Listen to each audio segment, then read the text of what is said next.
مرتبہ اللہ کے نبی نے اعلان کیا اور 7 مرتبہ حضرت عثمان کھڑے ہو گئے. ملے گا کیا؟ ہر 100 اونٹ کے بعد فرمایا تیرے لیے جنت، تیرے لیے جنت، تیرے لیے جنت.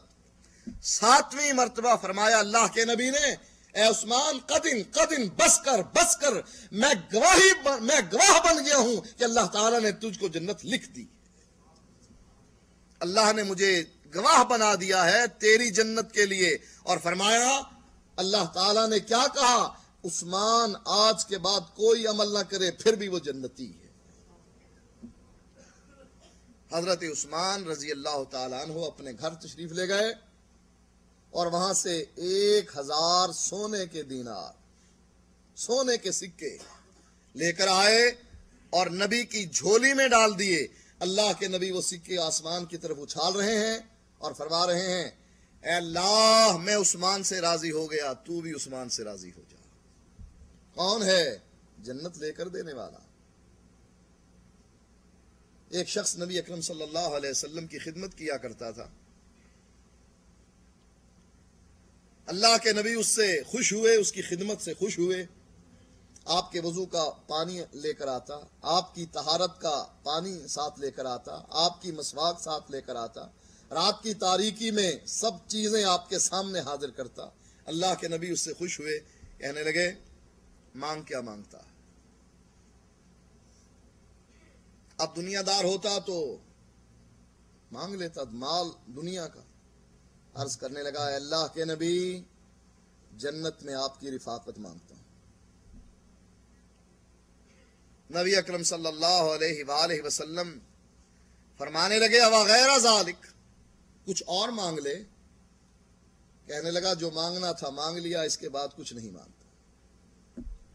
آپ نے فرمایا اچھا اگر جنت میں میری رفاقت مانگتا ہے تو رب کے سامنے اپنی پیشانیوں کو زیادہ جھکا، کثرت سے سجدے کر، نمازیں پڑھ اور میری مدد کر اس بات پر کہ میں قیامت کے دن تجھ کو اپنے ساتھ جنت میں لے کر جاؤں. یہ ہے جنت لے کر دینے والا.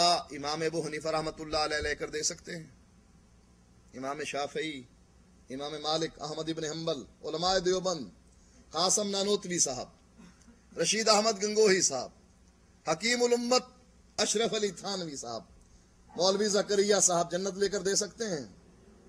جو لے کر دینے والا ہے اس کی اتباع آپ کرنے کو تیار نہیں، اور جو لے کر نہیں دے سکتے ان کی تقلید کرنے کے لیے آپ ہر وقت تیار. میں رفع الیدین کے بغیر نماز پڑھتا ہوں، اس لیے پڑھتا ہوں کہ میرے امام نے رفع الیدین کے بغیر ہی نماز پڑھی. کس کو ترجیح دی؟ اپنے امام کو. میں چونکہ دیوبندی مذہب سے تعلق رکھتا ہوں لہٰذا میرے عقائد وہی ہیں جو علماء دیوبند کے ہیں. یہ جنت لے دیں گے آپ کو. انہوں نے جنت کے راستے کو دیکھا ہے، جنت کی سیر کی ہے. ان میں سے کسی کو تو یہ بھی پتہ نہیں. ہم دعا تو کرتے ہیں، حسن ظن رکھتے ہیں، اللہ تعالیٰ سے دعا کرتے ہیں کہ اللہ ان ائمہ کو، ائمہ حدیث کو، محدثین کو، مفسرین کو، ان سب کو جنت میں داخل کر دے. لیکن کسی کے پاس سرٹیفکیٹ تو نہیں، اپنا سرٹیفکیٹ نہیں. ہاں اس کے پاس ہے جس کو اس نے دیا ہے، رضی اللہ عنہم ورضوا عنہ. کیا سرٹیفکیٹ دیا؟ کہ عمر کی تلوار نیام میں تڑپ رہی ہے، مچل رہی ہے، اور عرض کرتے ہیں اللہ کے نبی اجازت تو دو میں اس کی گردن اڑا دوں. کیوں؟ یہ منافق ہے اللہ کے نبی، اس نے آپ کا راز وہاں تک پہنچانے کی کوشش کی ہے، مکے پہنچانے کی کوشش کی ہے. یہ نفاق کی دلیل ہے، اجازت دے دو مجھ کو. نبی اکرم صلی اللہ علیہ وآلہ وسلم فرماتے ہیں عمر جانتا ہے یہ کون ہے؟ یہ وہ ہے جس نے بدر میں شرکت کی. اور تجھ کو معلوم ہونا چاہیے بدر میں شرکت کرنے والوں کے بارے میں اللہ نے کیا کہا؟ افعلوا ما شئتم قد غفرت لکم. جاؤ جو مرضی کرو، میں تمہیں کسی گناہ کے بدلے میں نہیں پکڑوں گا، میں نے تم کو بخش دیا. کہاں تلوار نکال کر اس کی گردن کو قلم کرنے کا ارادہ رکھتے ہیں، نبی کی بات سن کر آنکھوں سے آنسو بہہ پڑتے ہیں. ایک عورت کے خون کے چھینٹے خالد ابن ولید پر پڑے.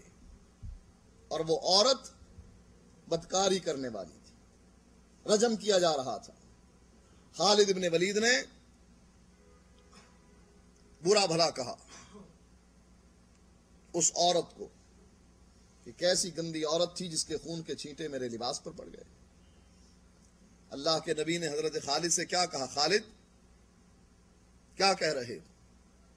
یہ عورت، اس نے ایسی توبہ کی، اگر اس اکیلی عورت کی توبہ کو پورے مدینے پر تقسیم کر دیا جائے، اللہ تعالیٰ اس اکیلی عورت کی توبہ کی وجہ سے پورے مدینے کو معاف کر دے۔ اس کے پاس گارنٹی ہے جس کو یہ گارنٹی دیتا ہے رضی اللہ عنہم ورضوا عنہ، یا وہ گارنٹی دیتا ہے کہ میں ان سے راضی، یہ مجھ سے راضی، یا یہ گارنٹی دیتا ہے جس کو اس نے بھیجا کہ یہ جنتی ہے یا جہنمی ہے، اور کسی کے پاس کوئی گارنٹی نہیں کہ وہ جنت میں جائے گا یا نہیں جائے گا۔ یہ کون ہے جو رو رہا ہے؟ کس لیے رو رہا ہے؟ اپنی امت کو جنت میں داخل کرنے کے لیے رو رہا ہے۔ اللہ بھیجتا ہے جبریل کو، جبریل جاؤ میرے نبی سے پوچھو ما یبکیک، کیا چیز رلاتی ہے تم کو، کیوں رو رہے ہو؟ کیا اللہ کو پتا نہیں تھا کہ میرا پیغمبر کیوں رو رہا ہے؟ کہا جبریل جاؤ پوچھو۔ جبریل آئے، آ کر پیغام دینے لگے، اے اللہ کے نبی، اللہ پوچھ رہا ہے ما یبکیک، تجھے کیا چیز رلاتی ہے، کیوں رو رہا ہے؟ جواب میں اللہ کے نبی فرماتے ہیں جبریل اللہ کو یہ بات بتلا دو، حالانکہ اللہ کو سب کچھ پتا ہے۔ رب امتی رب امتی، اللہ میری امت، اللہ میری امت۔ جبریل پیغام لے کر گئے، اللہ نے پھر بھیجا جبریل واپس جاؤ اور میرے نبی کو پیغام دو۔ کیا پیغام دو؟ کہ اے اللہ کے نبی، قیامت کے دن تیرا رب تیری امت کے بارے میں تجھے راضی کر دے گا، ناراض نہیں کرے گا۔